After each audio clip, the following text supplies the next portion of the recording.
नमस्कार दोस्तों, स्वागत है आपका। कैसे हैं आप सब? उम्मीद करता हूं आप सब खुशहाल होंगे।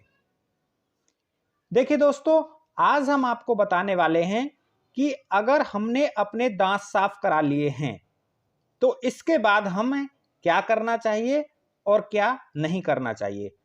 एक एक करके हम आसान भाषा में समझते हैं। 1 घंटे तक ज्यादा ठंडा गरम कुछ भी नहीं खाना है।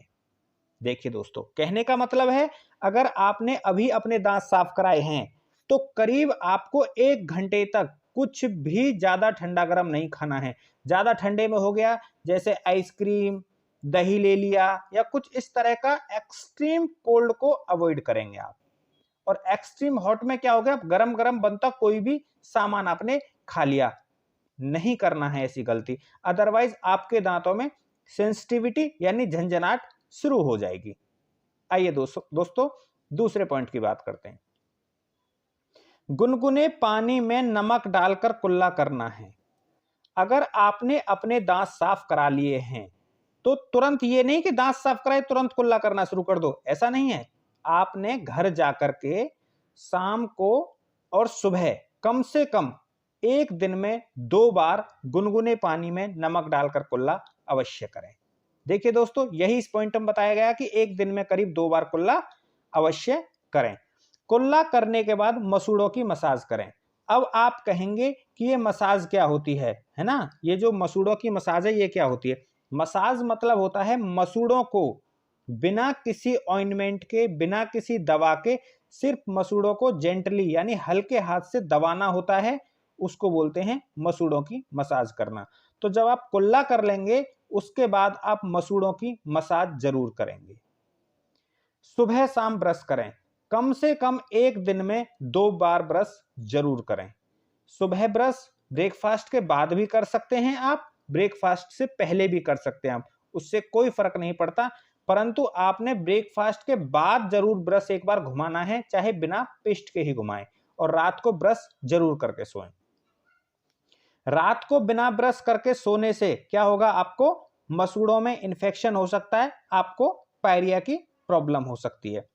प्रत्येक खाने के बाद कुल्ला अवश्य करें। देखिए, हम लोग दिन भर कुछ न कुछ खाते रहते हैं, तो आप मैं ये नहीं कहता कि आप ब्रश करें प्रत्येक खाने के बाद, परंतु आप कुल्ला अवश्य करें ताकि आपके मुंह में जो मोटा मोटा खाना है वो कम से कम बाहर आ जाए और आप क्या हो जाएं, निश्चिंत हो जाएं और आपके मुंह में किसी प्रकार का कोई इन्फेक्शन होने के चांसेस बिल्कुल खत्म हो जाएं।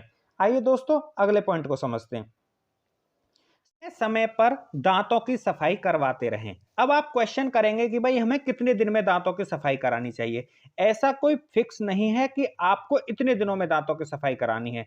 दांतों की सफाई आप अपने डेंटिस्ट को दिखाइए, डेंटल हाइजीनिस्ट को दिखाइए, और तब उनको लगेगा कि नहीं अब आपको सफाई की जरूरत है तो आप उस समय उनके सजेशन से आपको सफाई करानी है।